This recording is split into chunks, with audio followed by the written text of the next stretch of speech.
కొంతమందికి తెలిసి ఉండొచ్చు. ఇప్పుడు దాకా సాక్ష్యం చెప్పిన బోధరాళ్ళ సువర్ణ గారు, బోధరాళ్ళ బాలరాజు గారు, బోధరాళ్ళ కృపావతి గారి యొక్క దంపతుల యొక్క జ్యేష్ఠ కుమారుడు సువర్ణరాజు గారు, వారి యొక్క బావ మధ్య నేను మా అక్కని వారికి ఇచ్చిన్నాము. రతన్ రాజు గారు మా అన్నయ్య అవుతారు. ఇది నా క్లుప్త పరిచయము.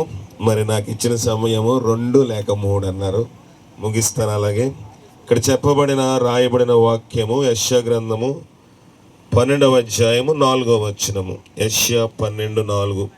యెహోవాను స్తుతించుడి, ఆయన నామమును ప్రకటించుడి, జనులలో ఆయన క్రియలను ప్రచురము చేయడి, ఆయన నామము ఘనమైనదని జ్ఞాపకమునకు తెచ్చుకొనుడి. ఏం తెచ్చుకోవాలంటండి? జ్ఞాపకము తెచ్చుకోవాలి. మనం చేసేది ఏంటంటే మర్చిపోతాం.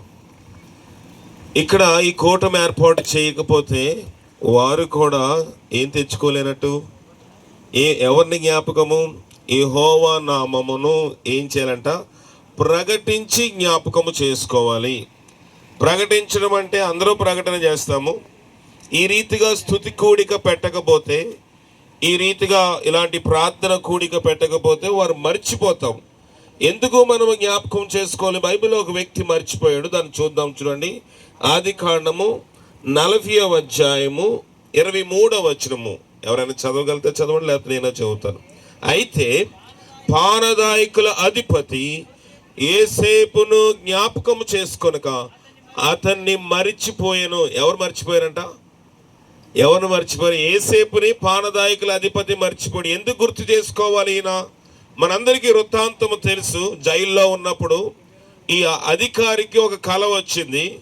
అతను ఒక డైలమాలో ఉన్నాడు. నాకు రేపు ఉద్యోగం వస్తుందా, లేకపోతే రేపు రాజుగారు నన్ను చంపేస్తారా అని అనుకునే సమయంలో అతడు జైల్లో ఉన్న యోసేపుగా కలను చెప్పినప్పుడు యోసేపు అన్నాడు, నువ్వు రాజు దగ్గర ఉన్నప్పుడు, రాజు సంతోషంగా ఉన్నప్పుడు నన్ను గురించి ఒకసారి ఆయనకి చెప్పు.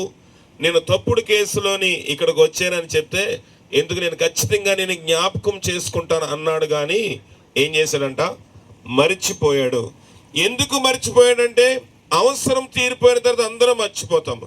ఇక్కడ ఏర్పాటు చేసిన ఈ హెడ్డింగ్ ఏంటంటే కృతజ్ఞత కూడిక, లేకపోతే కృతజ్ఞత స్తుతి కూడిక. కృతజ్ఞత స్తుతి ఎందుకు చెల్లించాలి? మనము ఎందుకు చెల్లించాలండి? మన విషయంలో అది దేవుని చిత్తము. ఎందుకు చేయాలి? ఉపయోగం ఏంటి? దేవుని స్తుతిస్తే మనకొచ్చే ఉపయోగం ఏంటి? స్తుతి వల్ల కలిగే లాభాలు ఏంటి? చాలా ఉన్నాయి చెప్పడానికి. కానీ స్తుతి వల్ల కలిగే లాభాల్లో ఒకటి చెప్తాను. మనం ఇక్కడ టెంట్ వేసారు, ఇక్కడ ఈ పందిరి వేసారు. ఎందువల్ల వేసారు చెప్పండి? ఎందుకు వేసారు? ఎండ తగలకుండా. లేకపోతే మనకి గాలి తగలడానికి ఈ ఫ్యాన్స్ పెట్టారు, కూలర్స్ పెట్టారు, ఈ సౌండ్ వినబడానికి మైక్ సిస్టమ్ పెట్టారు. ప్రతి దానికి ఏర్పాటు చేయగలము. బయట సర్పములు, విషపురుగులు, గాలి, వర్షము, ఎండ రాకుండా ఇల్లు కడతాము. అయితే దేవుని వాక్యం సెలవిస్తా ఉంది, రాజ్య మార్గములో యవనులు లేకుండాను, వీధులలో పసిపిల్లలు లేకుండా మరణము కిటికీలు ఎక్కుతాడు. అది ఎవరు ఆపగలరు? అది ఎవరైనా ఆపగలమా? మరణము తప్పించడం ఎవరి వశంలో ఉంది? యెహోవా వశము. మరి దానికి స్తుతికి ఏంటి కారణం అంటే అది చెప్పి నేను ముగించేస్తాను. కీర్తనలు రాసిన గ్రంథము 8వ అధ్యాయము, సంకీర్తన 8వ అధ్యాయము 2వ వచనము. శత్రువులను పగ తీర్చుకుని వారిని మాన్పివేటకై నీ విరోధులను బట్టి బాలుర యొక్కయు చంటి పిల్లల యొక్కయు స్తుతుల మూలముగా ఒక దుర్గమును స్థాపించి ఉన్నావు. స్తుతుల మూలముగా ఏమవుతుందంట? దుర్గము. మనం అనుకున్న గోడ బాగా కట్టామా? బీట్ లేకుండా కట్టామా? లేకపోతే అది నెర విడచకుండా కట్టామా? మంచి తాపి మేస్త్రిని తీసుకొచ్చి కట్టామా? మంచి ఇంజనీరింగ్ ప్లానింగ్ ఉందా? ఎటుపక్క ఏ కిటికీ పెట్టాలి, ఎటుపక్క ఏ గుమ్మం పెట్టాలి, ఇవన్నీ చూసి మనం గృహ నిర్మాణం చేస్తాము. అన్నిటికంటే ప్రాముఖ్యమైన నిర్మాణం ఏంటంటే స్తుతుల మూలముగా దుర్గము. స్తుతి లేకపోతే ఇంటికి కాపుదల ఉండదు. స్తుతి లేకపోతే ఇంటిలోనికి వచ్చే సైతాను శక్తి లేక దాడిని ఎవరు ఆపలేరు.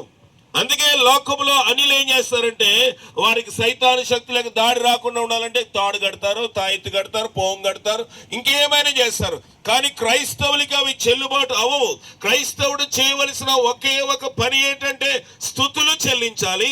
స్తుతుల మూలంగా దావీదు చెప్తున్న మాట ఏంటంటే, ఒక దుర్గమును నేను స్థాపించి ఉన్నాను. కనుక ఈ స్తుతి ఆరాధన వలన ఈ కుటుంబానికి ఒక దుర్గం, మరణం కిటికీలు లేకుండా, ఇప్పుడే బావగారు చెప్పారు, మరి ఆయన కాలు మొఖాలు వరకు తీయవలసి వచ్చినప్పటికీ దేవుడు కాపాడేటంటే వారికి ఇంకను కృతజ్ఞత భావం కలిగి ఉన్నారు. అలాంటి కృతజ్ఞత భావంతో ఇంకను ముందుకు సాగినట్లుగా పరిశుద్ధాత్మ శక్తి సహాయం చేసి కాపాడును గాక. ఆమేన్.